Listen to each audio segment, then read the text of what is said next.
Pemirsa, Presiden Republik Indonesia Prabowo Subianto mengumpulkan menteri dan kepala lembaga untuk menggelar rapat sidang paripurna, dan kita akan mendengarkan bagaimana pernyataan dari Presiden.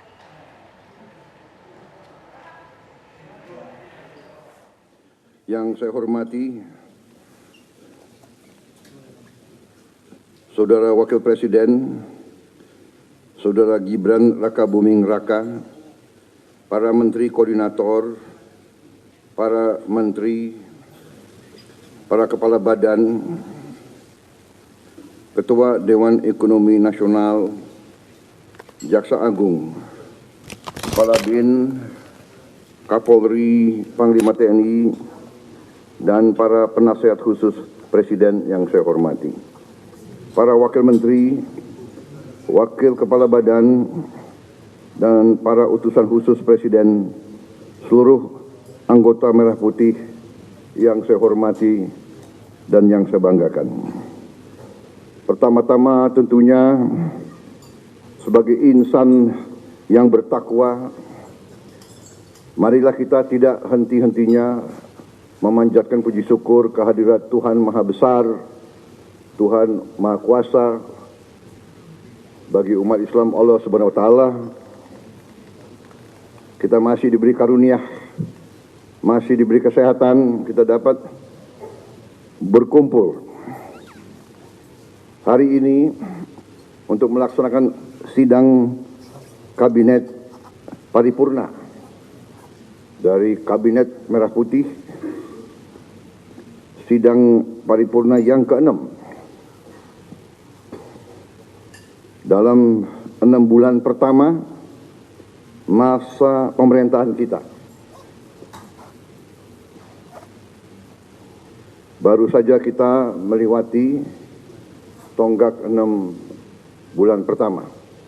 Bisa dikatakan ini adalah semester pertama pemerintahan kita. Dan sekarang tibanya kita melihat rapor kita. Apakah merah atau memuaskan atau cukup memuaskan atau sangat memuaskan. Kalau kita lihat secara objektif, saya mau katakan bahwa dalam 6 bulan kita memerintah, kita telah mencapai hal-hal yang cukup berarti,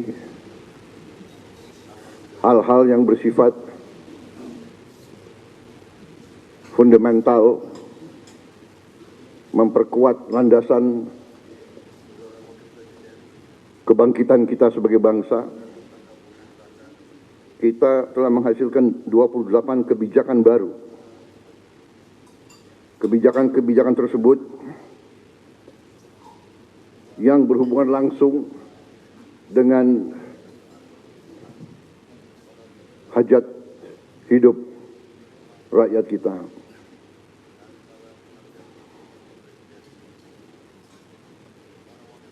Hal-hal ini kita lakukan dalam waktu yang cukup singkat,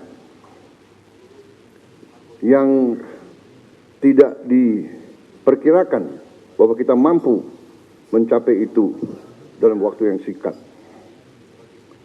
Walaupun 28 kebijakan baru, namun produk-produk untuk mencapai kebijakan-kebijakan tersebut saya hitung mungkin lebih dari 100, bahkan mendekati 200. Jadi satu kebijakan mungkin membutuhkan beberapa produk. Apakah itu Kepres, apakah itu PP, apakah itu Perpres, apakah itu Inpres, apakah itu sekedar hanya surat edaran. Tetapi inilah bagaimana kita menjalankan roda pemerintahan. Saudara-saudara sekalian, saya ingin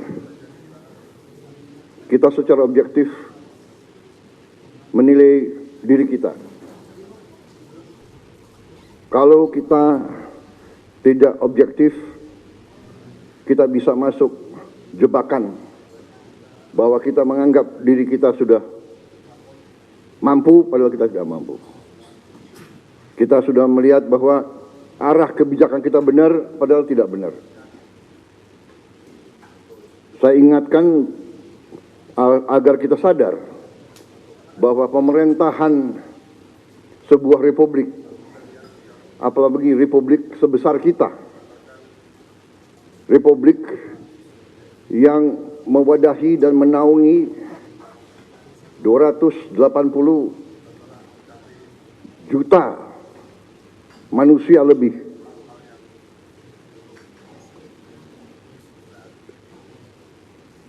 tidak bisa sembarangan. Bisa diibaratkan sebuah pendulum di atas bergerak sedikit, tapi pendulum yang di bawah bergeraknya sangat lebar. Keputusan yang keliru di atas akibatnya tidak mudah bagi mereka yang paling di bawah. Kita harus ingat juga azimut sebuah kompas.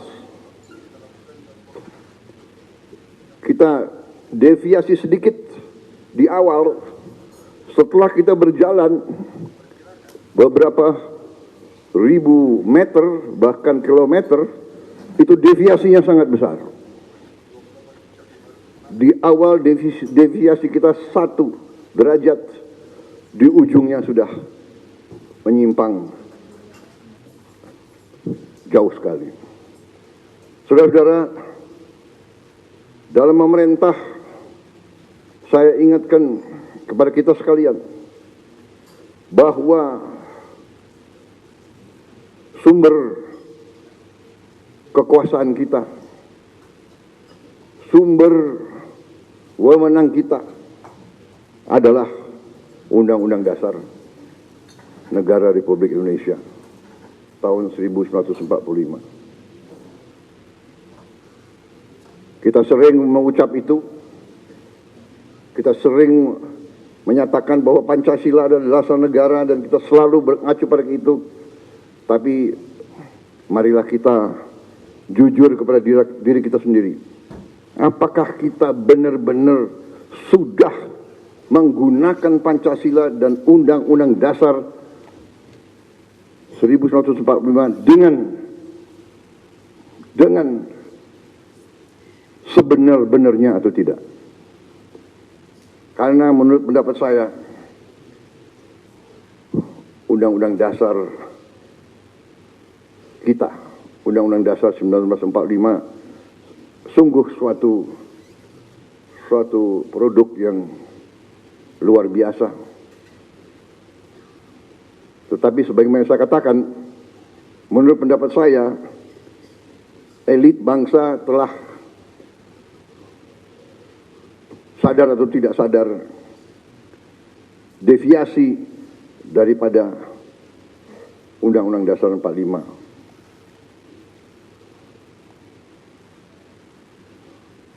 Telah deviasi dalam beberapa hal yang mendasar.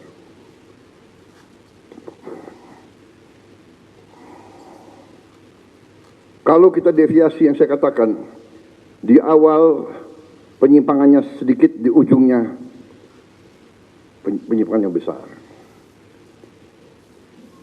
Saya ingatkan bahwa rancang bangun Undang-Undang Dasar 1945 kita luar biasa.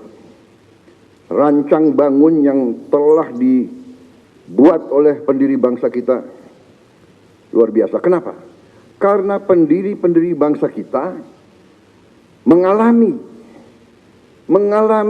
penjajahan, mengalami imperialisme, mengalami penindasan, mengalami kapitalisme yang dibuat untuk menjaga bahwa rakyat kebanyakan tetap miskin. Pendiri-pendiri bangsa kita mengalami penjajahan imperialis, dua imperialis yang dialami, Barat, Belanda, dan Jepang. Sekarang kita baik, dan kita harus baik. Kita tidak mau dendam. Kita tidak dendam sama bangsa Belanda. Tidak dendam. Kita tidak dendam dengan bangsa Jepang. Tapi kita pernah dijajah, pernah ditindas. Kekayaan kita diambil terus-menerus.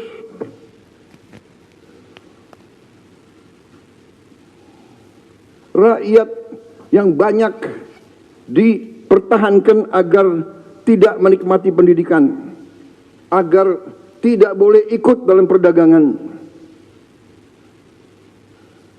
Rakyat kebanyakan suruh jadi buruh dengan upah murah, suruh jadi petani dengan penghasilan murah, rendah, suruh jadi nelayan. Ini harus kita ingat, saudara-saudara. Dan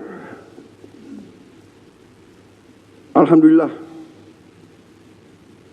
kabinet kita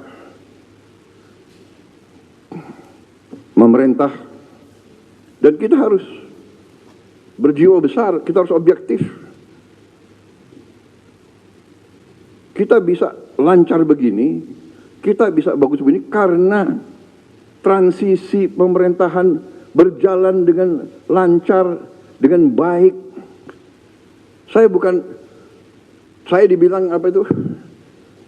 Presiden boneka, saya dikendalikan oleh Pak Jokowi.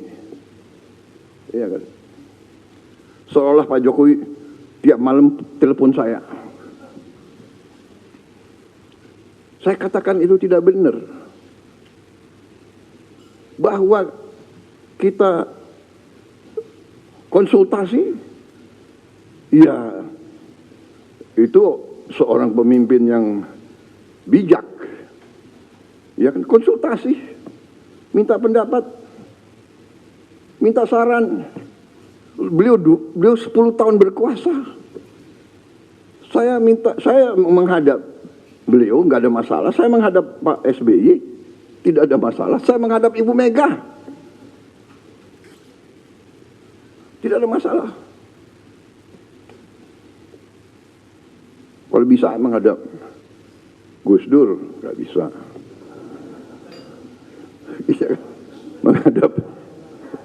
menghadap Pak Harto, iya kan, menghadap Bung Karno kalau bisa. Loh, minta pandangan, minta saran. Pak Jokowi berhasil 10 tahun, orang suka tidak suka. Masalah ijazah dipersoalkan. Nanti ijazah saya ditanya-tanya. Iya kan?